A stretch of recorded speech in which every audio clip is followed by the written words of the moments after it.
What's up, everyone? Welcome back to the channel. Let's talk about it. And I'm doing this video because I want to share a phone call, one of two, of an appeal I had with the Social Security Tribunal.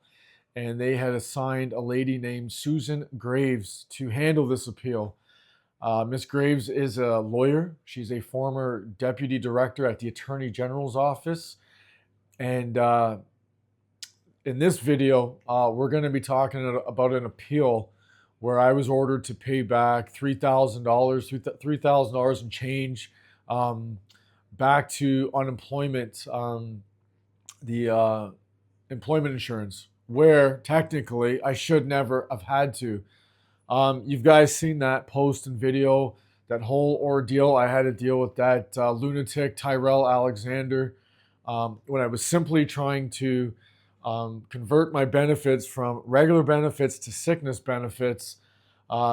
They threw me on a wild roller coaster, refusing my request, ordering me to pay $31,000 after going through all these intense appeals with employment insurance.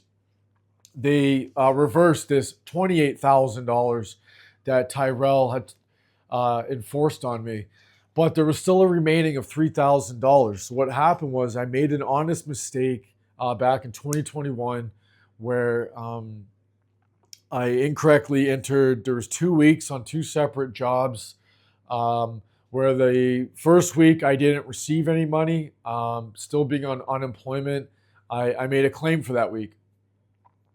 So because of this whole thing that Tyrell did, they went back 5 years where they were not supposed to. Under the Employment Act, Section 52, Subrule 5 says if someone has made false and misleading information to a claim, they can go back 72 months. Well, at first they said I did that. And then I appealed that decision and they said, no, I did not provide any false or misleading information. So my appeal with Miss Graves solely revolves around that section and that sub-rule. You guys are going to hear in this telephone conversation, she is refusing to respect the Employment Insurance Act, particularly Section 52, Sub-Rule 5. I'll provide a decision letter that she wrote. But what's very important about this phone call, it's about 42 minutes. Around 9 minutes, the conversation actually starts about the appeal. And around the 31st minute, that's when we start to get into this whole Section 52, Sub-Rule 5. She identifies that it was confirmed I did not provide misleading or false information. Yet she refuses to accept my appeal, knowing I did not make any false information. So this is basically an ongoing pattern of another public servant paid through tax dollars that is just, sticking it to the regular Joe Schmo. It's just straight up bullshit what I'm continuing to go through. It's just one public servant after another that thinks they can get away with doing this to me and get away with doing it to all of us. Because, they look out for one another. They protect the corporations that get the millions of dollars in those COVID funding. But when it comes to people like you and I, they just shit on us left, right, and center. So you guys listen to this phone call. I want you guys to let me know in the comments, did Miss Graves do a good job? Did she abide by the Employment Insurance Act, or did she make a mistake? In my views, she did. And all she did was protect a very broken, biased, and corrupted system. This is a lawyer, a former deputy director, okay? And she is not abiding by these rules and these laws. And we all know the Attorney General's office, the Crown Attorneys, they protect one another. And that's what they're doing, and that's what I think they're doing in this situation and in this phone call. So Guys, check out this phone call. Let me know what you guys think. And yeah, I got a second, a follow up call I'll be doing because I also appealed that emergency COVID funding that they threw at us. They forced us to stay home for 6, 7 weeks, and they threw that $2,000 at us. So I appealed that as well with her. And I will be getting to a separate video and phone call. I'll be sharing that phone call as well. Um, but you know, guys, man, what's it gonna take? What's it gonna take for this pattern of abuse and entitlement from our government and these hired public servants to stop? That's kind of why I'm doing these videos. That's why I started my channel. Uh, but if you guys haven't already, please hit that subscribe button. Please share these videos. Please comment. Let's get a conversation going. If you guys are fed up with government overreach and you're getting pushed around like they've been pushing me around, you know what? Let's get this conversation started. And, something's got to be done about this because they just can't keep getting away with doing this to people. So, guys, listen to this phone call. Let me know what you think. And I'm going to leave the video right there. Thank you guys for watching. It's January 13, 2026. I'm online waiting for the account in GE 253398.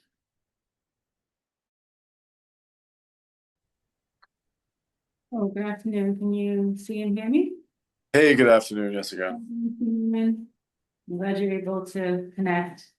Thank you. My name is Suzanne Brace. I'm a member of the General Division of the Social Security Tribunal. If you could just state your first and last name for the record. Daniel Dobson. Thank you. Just to let you know, the hearing is being recorded today. The audio is maintained on the file. Am I able to request for a copy? I believe so, yeah.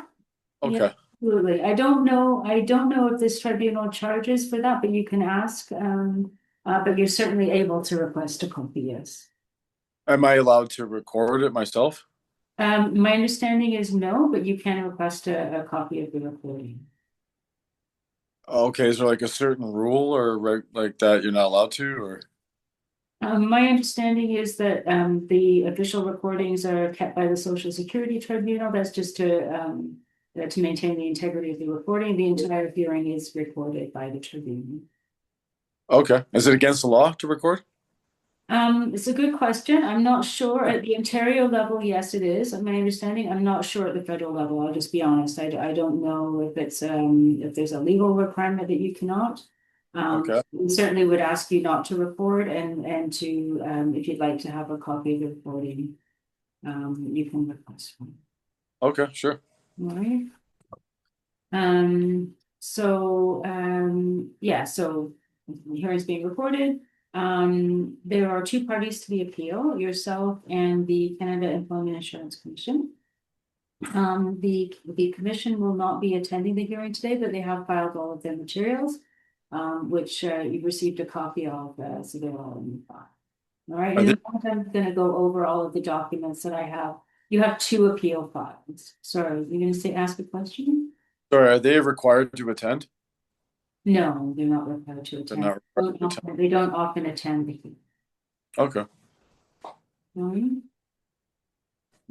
I'll just confirm for the recording that the hearing is being held by video conference, and today's date is January 13, 2026.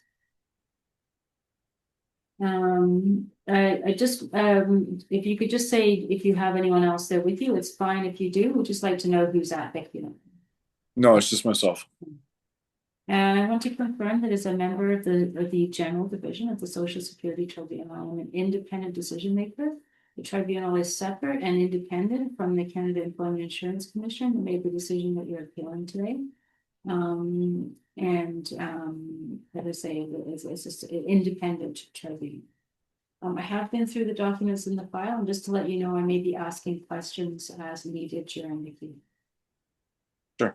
All right, now I mentioned I'm going to go over the documents that I have. What we'll do is we have two appeal files, and I'll just confirm the numbers. So one is GE 33253398, and that one relates to the allocation of earnings. And the the penalty, but my understanding is the commission changed its decision on the penalty, so it said there was no misrepresentation on that.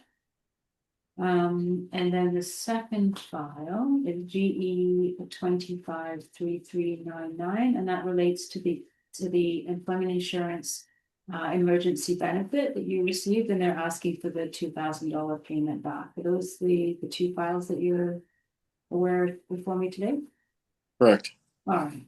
So what we'll do is we'll go through the two appeal files one by one. So we'll start with the first one, the GE 253398. That was the one that deals with the allocation of earnings. So I'll just go over the documents that I have. I have them all electronically here. At any point, if you want me to share on my screen what I have, what I'm looking at, just let me know. Okay. So in addition to the notice of hearing, I know there were a couple because we changed the date and time as well. But I have the notices of hearing. Then I have two files from the commission. I have GD3. You'll see that the tribunal marks all of its documents on the bottom right-hand corner. So the first one I have is marked GD3.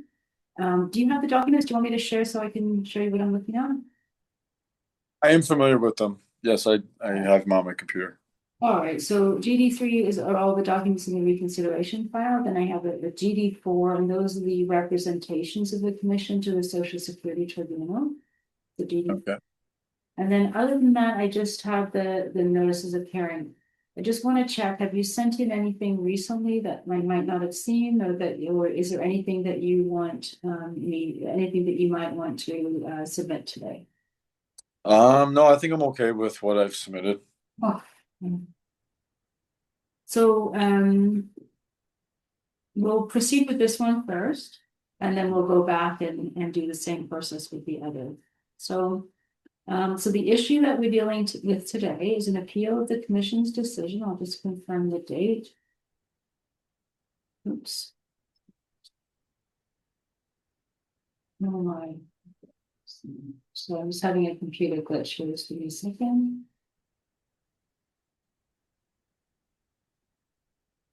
For some reason, nothing is opening. Just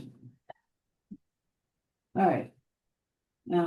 So the decision is dated November 22nd, 2025, and it's at GD3 61 to 60, GD3 61 to 62. And the commission decided that it had to allocate some earnings that you received.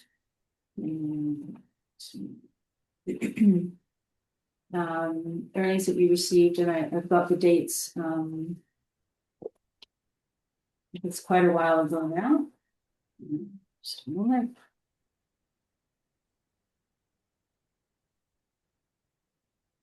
I think it's back from 2021.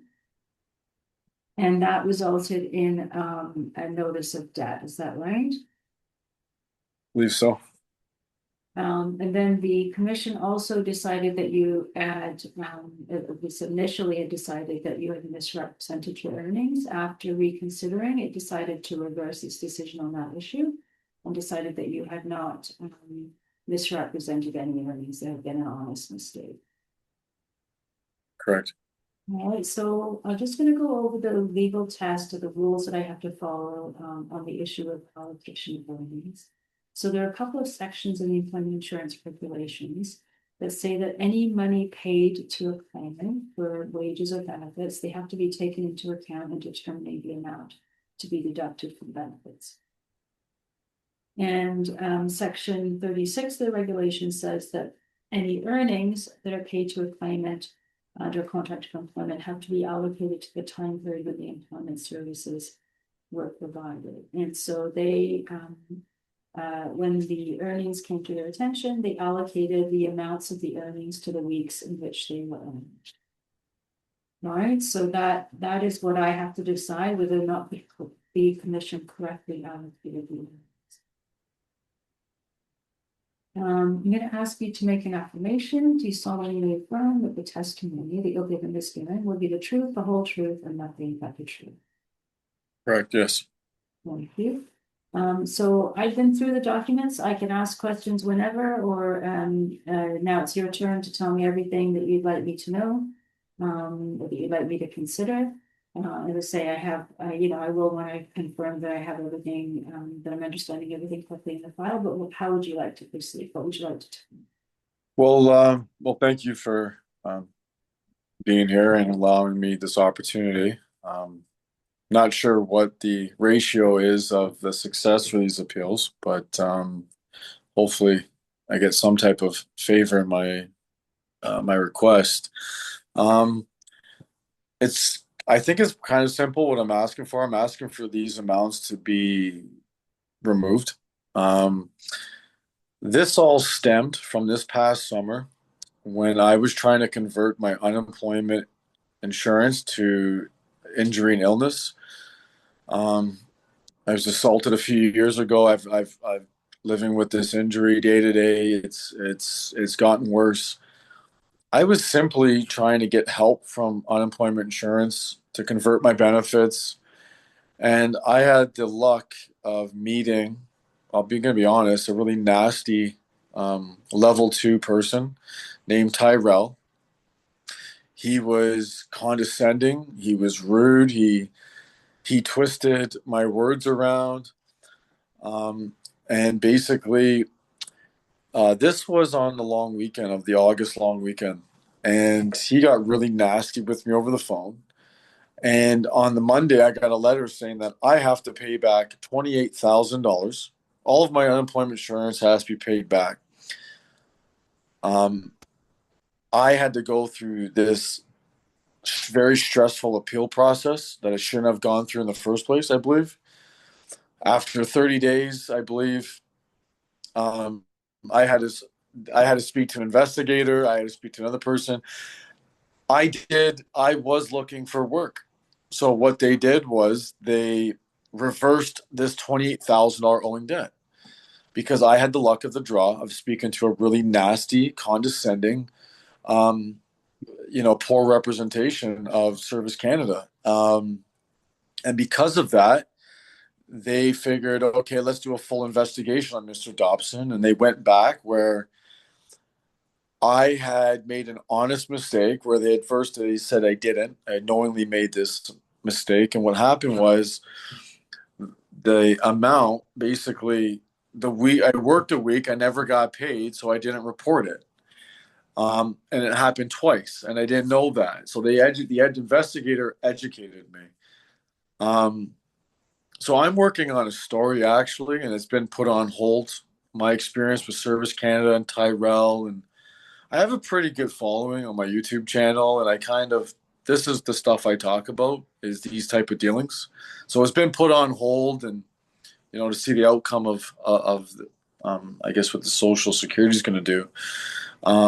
But there was no need. The way that employee spoke to me, it was.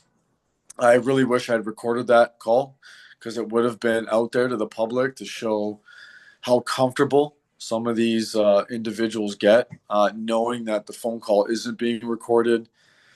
I filed a complaint, and you just don't know. It goes in the black hole abyss. You don't know what happens to it. So I made an honest mistake, and this had only come up. This amount of money had only came up because of that Tyrell individual. So I'm working on a YouTube video called "I had to pay Service Canada back $28,000," but there's a twist, and this whole everything is leading into it. So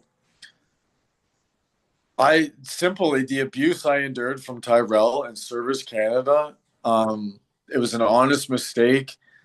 You know, that's what it took for them to find that. And it wasn't like I was hiding. I made an honest mistake. And I didn't understand the mistake I made until I was educated by the investigator. They say the information is on the website, but I can tell you, like it's not easy. It's not easy to find. The amount of unnecessary grief I went through with that Tyrell and telling me I wasn't looking for work, and I presented that I was. He was just an absolutely nasty individual who does not deserve the privilege to be holding that job. Um, the amount of, so it was an honest mistake, and the verbal abuse that I took from him, that I think the ultimate remedy is that I just go public and I share all of the everything from start to finish, what I had to go through, including this appeal. Um, the other thing is this, is that hundreds of thousands of other Canadians, and I know some of them personally, that are in this situation where the commissioner removes the amount. So it's all in these type of special circumstances. But in my situation, I think it's obvious the abuse I endured, the false allegations of, not looking for work when I was simply injured, just trying to get to convert my regular benefits to injury and illness. And then at the end of all of it, I got the injury and illness benefits. They reversed the $28,000 and they gave me the injury and illness. So I had to go through all this grief, including right now having to miss. I had an appointment lined up, something I had to do. I had to cancel to come here to speak to you today, simply because I'm appealing that amount. So ordered to pay 28,000. I was denied injury and illness. What happens? I go through this gruesome appeal. They remove the $28,000 and I get the injury and illness benefits. So I So, think the you went through the Social Security Tribunal as well on that, or that this was at the commission level? the commission level. I see. Um, so that's respect to that. I think based off of that alone, this amount should have never been. I should have never been ordered to pay it. It was an honest mistake, and I don't want to repeat. I don't mean to. I don't want to repeat myself and stuff. But that's just the reason of for that particular that appeal. Is there anything else you want to tell me before I ask any questions? For that appeal, I think I've said everything. Oh. So I just want to, first of all, make sure I'm following the file correctly. So I see that you applied for benefits, looks like November 23rd, 2020. Does that make sense? No. I'm sorry, what year? Well, let me just bring it up on my screen so I can show you what I'm looking at. See, sorry. I thought like August, September. Well, it would have been. Yeah, maybe it was the end of, maybe it was no. Yes. Because it would be after the served process, right? So you want me to share any documents on this? No. Yes, it was like September to November, I think. Yeah. So Okay. according to what I see on GD3 in the GD3 file, let's see what they've got. Yeah, it's I guess it was it began November 1st, 2020, but it looks like the application was put in on November 23rd, 2020. Does that make sense? Are you talking about the SERB or the overpayment? This right now we're just dealing with the allocation of earnings. Okay. Right? Okay. So the SERB will deal with or the EI Right.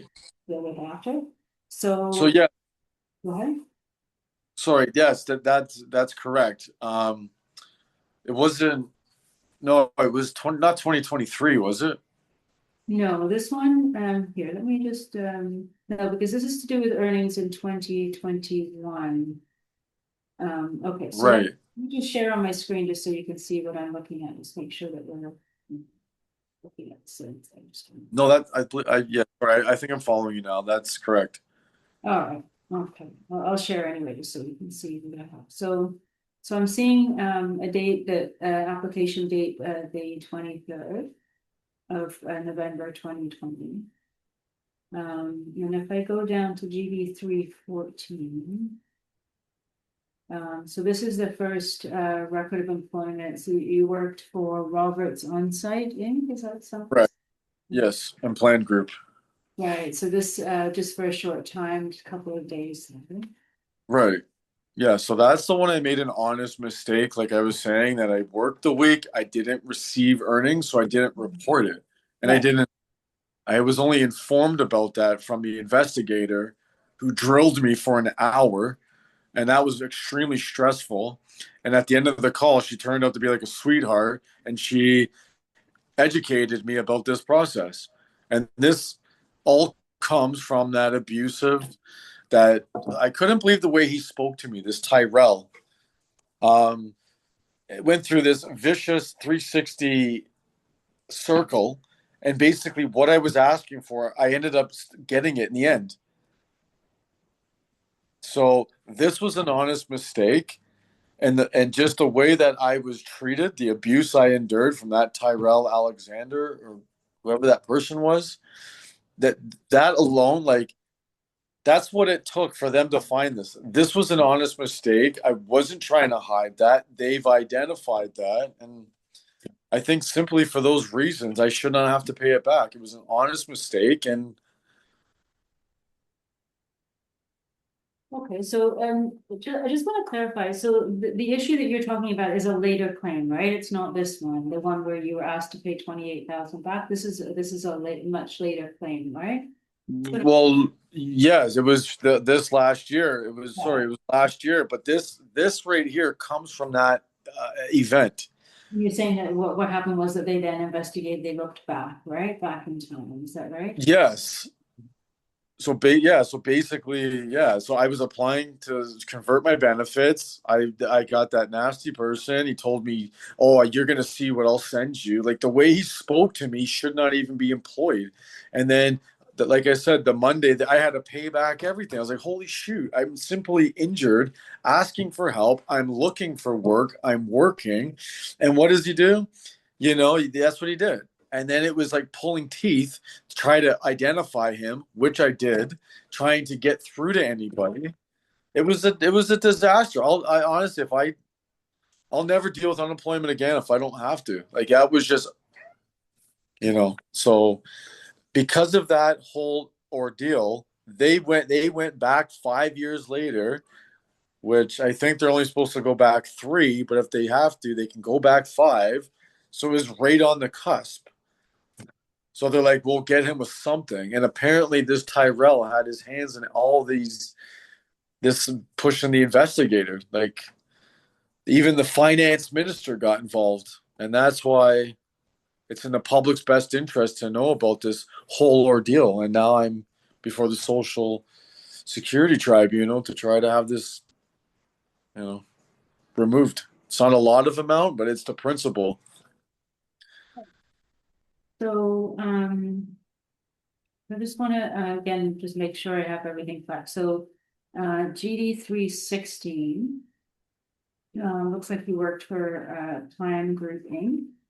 And this was from September 9th, 2021 to May 19th, 2022, is that right? Correct. And then, if we go to GD 321.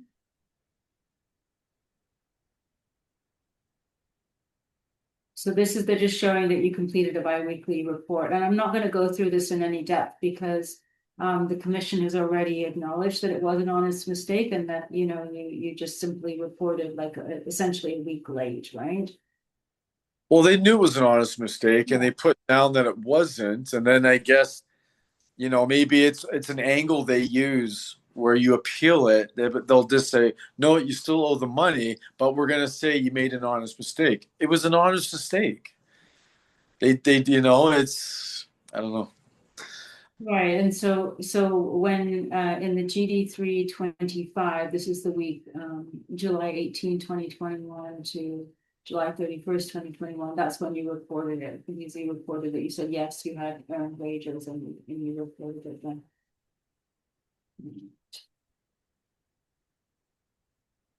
So if I go down to GD 342.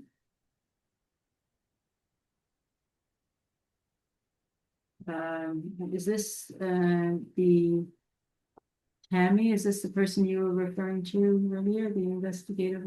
Oh no, that's Yeah, the phone. Tammy, the investigator. Sorry, Okay. what? Okay, this is from them. You were with you spoke with an investigator. I just wasn't sure if this was the conversation you were referring to. Oh, maybe. Yeah, Tammy, that was the investigator. Um, I think it was Tammy. There was Tammy Lee, I think. yeah. So then, so it looks like you spoke with them over the phone. Um, so yeah, they were an investigator. And then they reviewed the amounts. And then it does look like this was the same conversation because the investigator is saying that it appeared he was reporting when he was paid and not when earned, and so that was sort of like a misunderstanding, as it were.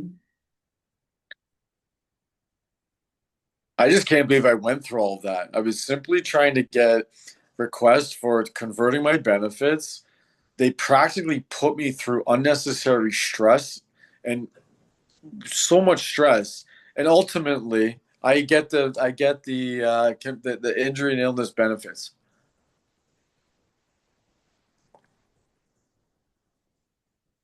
Okay. And GD 344 here. So this is the integrity decision. I'm not sure if this is the same person or not, but guys, looks like to me.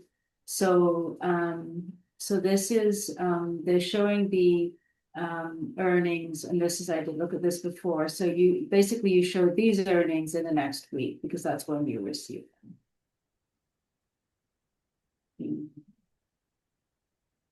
And then let's see. I'm not sure what this 1983 is. It must be a typo, I guess. This March 26th, this must be like a type of amplifier. And then with planned group, similar issue, I can see you earned in this week, and then you received it the following week, and that you declared it there. That's all obviously consistent with what you've been saying and what the commission has decided.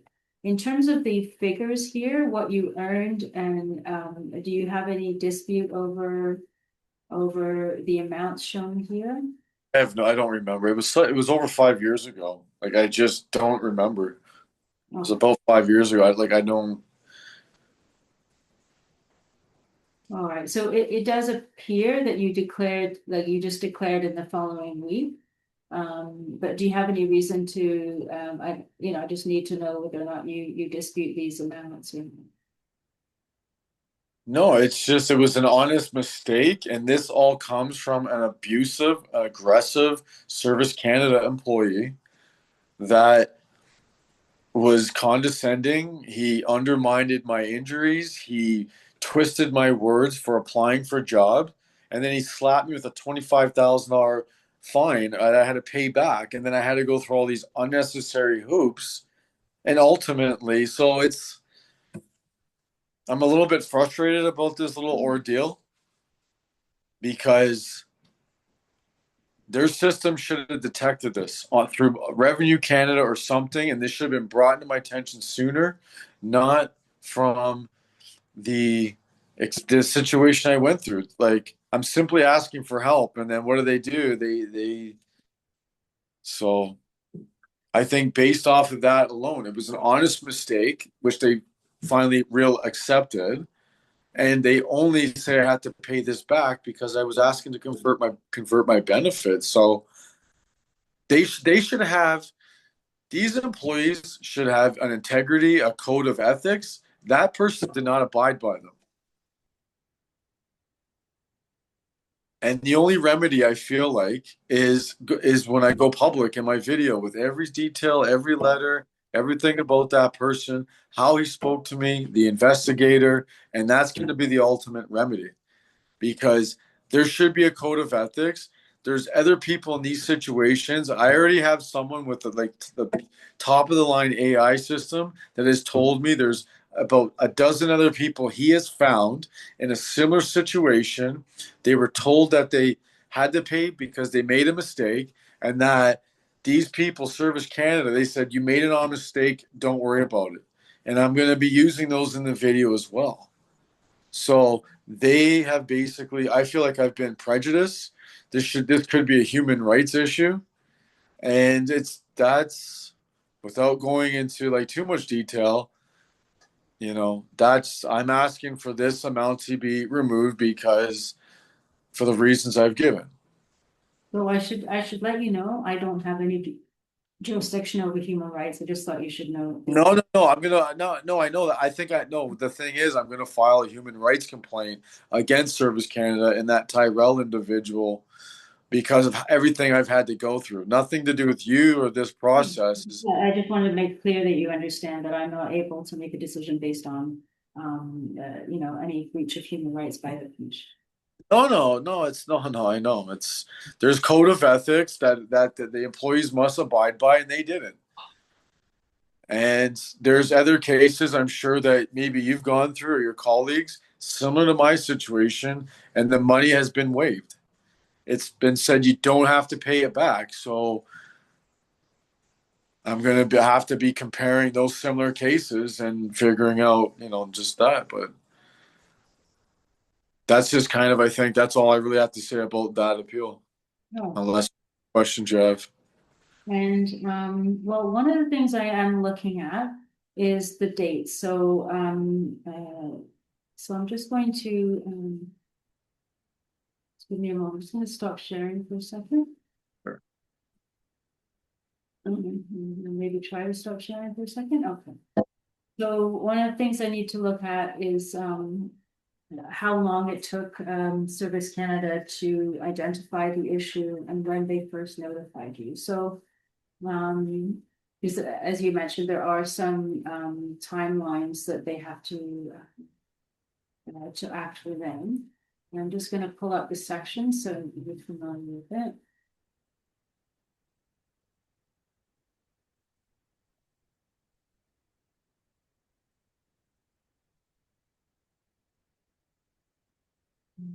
Right. Hmm.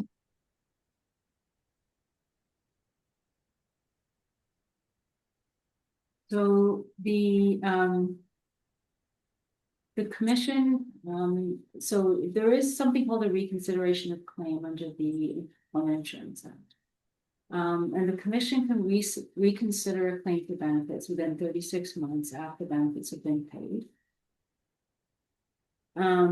They have a longer amount of time. I believe it's 72 months. So I'm just going to share it on my screen just so that you have an opportunity. No, I know. I'm very familiar with that. I just don't know what's the point of what's the point of them saying 36 months, 72 months? Like, why not just say we have up to 72 months? What's the point? Like, I don't understand. Oh, so regularly it's 36 months.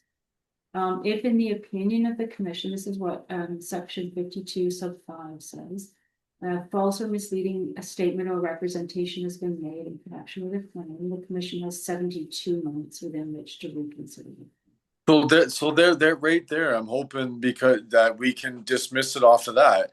So I did not make a false representation. So based off of that, this should be dismissed because they determined it was not a misrepresentation. So technically, they should not have gone past 36 months. No. So I just want to establish the timeline then. So obviously we know when it was 2021. When did you first get a notice of the decision? Was that in September 12, 2025, shortly after that? Correct. Um, And then in November of 2025, they determined it was not false representation. It was an honest mistake. So for that reason, this should not, this, they should, it falls within the 36 months.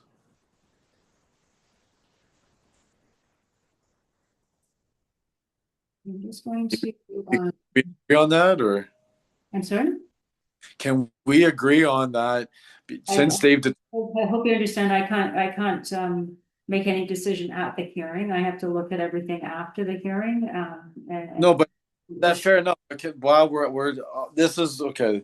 While we're here, Mhm. if the commission determined that I did not make a false representation, then that would fall under, would that not fall within the 36 months and not the 72? Okay, so what the section says, and this has been looked at by the courts, but I'd have to look at that issue. Sorry, Sorry, can you hear what I'm saying? Sorry. yeah, I thought you said I heard courts. Okay, so there are some, I believe there are some court decisions on the issue of section 52. So what the section speaks to is whether in the opinion of the commission, misrepresentation is being made. So they did later decide not to pursue it because it was an honest mistake. So the Okay. question was, when they made the decision, were they obvious, did they have basis to be of the opinion that misrepresentation is being made? So that would be the issue I would have to.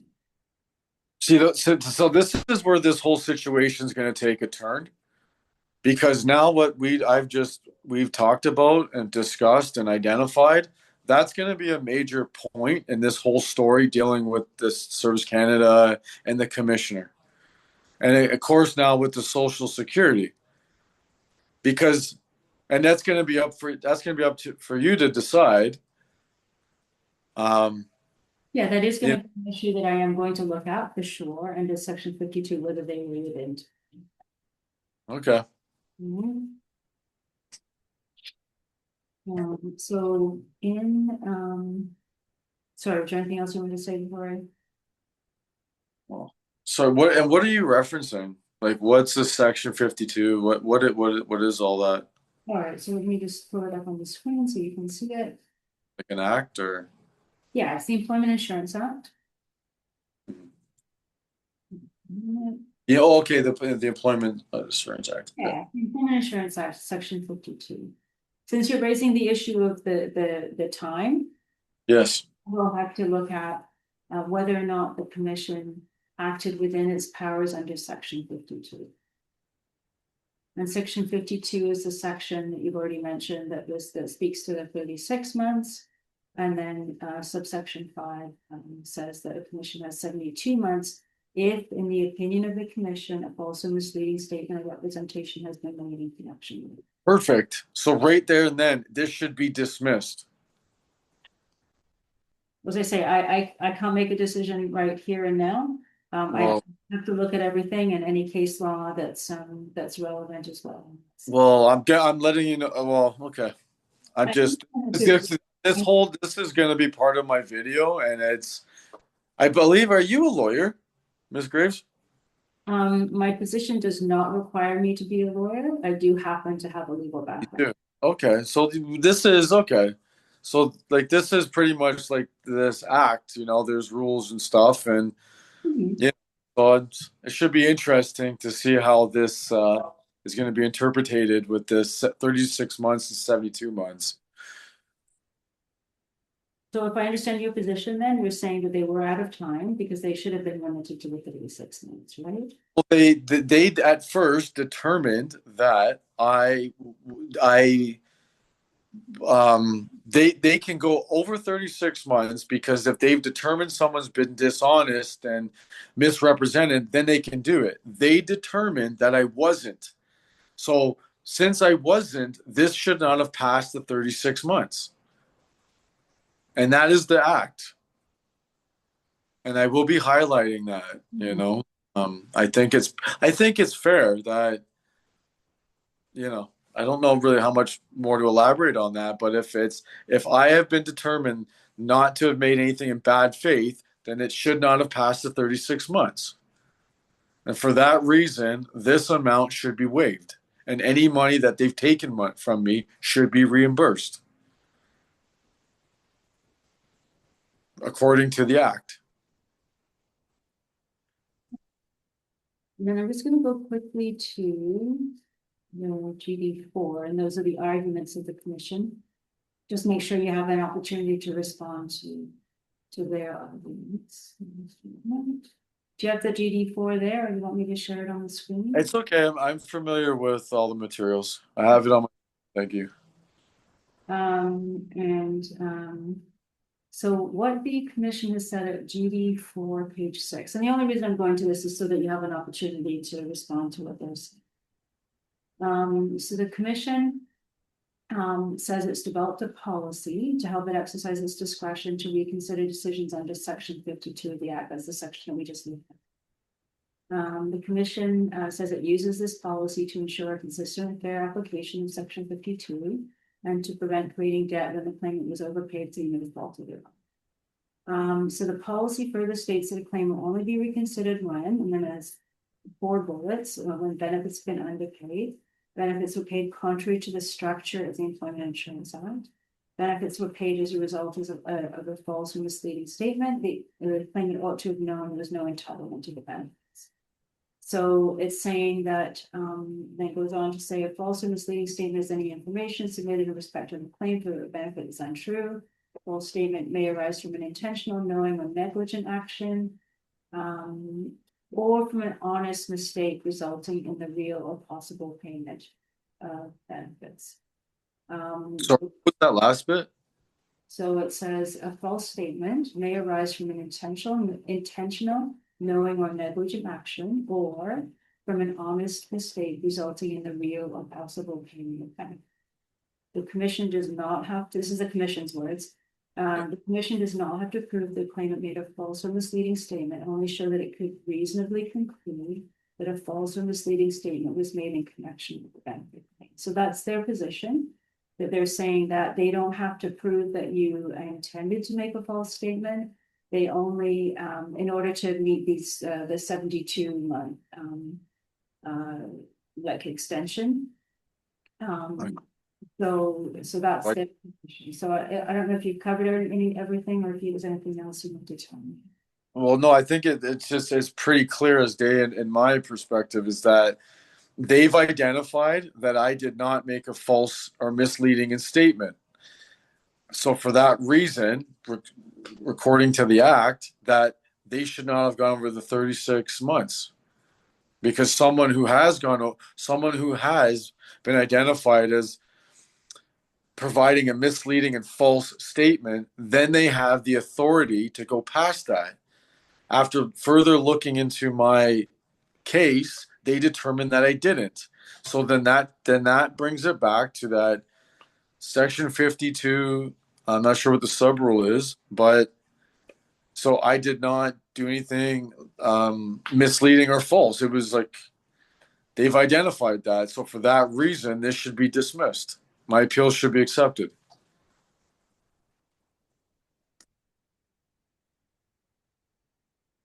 Have you asked the commission to have you made a formal request for them to cancel the payment?